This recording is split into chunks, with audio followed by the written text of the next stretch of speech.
तुम्हाला माहिती आहे का, सिंह दिवसातील 20 तास झोपतो. हो ना, आणि वाघ रात्रीच्या अंधारामध्ये माणसापेक्षा 6 पट जास्त चांगला पाहू शकतो. आणि हे तर एकदम खासच आहे. काय रे? सैडार थंड रक्ताचा प्राणी आहे आणि तो पाण्यावरही धावू शकतो. अरे पण ही सगळी माहिती तुम्हाला मिळाली कुठं? या मार्गदर्शिका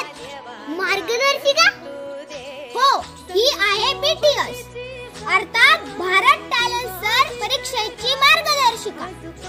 NEP 2020 ची सुसंगत.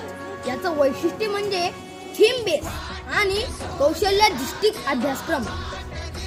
NCF 2023 च्या मार्गदर्शक तत्वानुसार याची रचना केलेली आहे. जीवनाभिमुख दृष्टिकोन देणारा असा वैशिष्ट्यपूर्ण अभ्यासक्रम आहे या परीक्षेचा. म्हणून आम्ही तर या परीक्षेला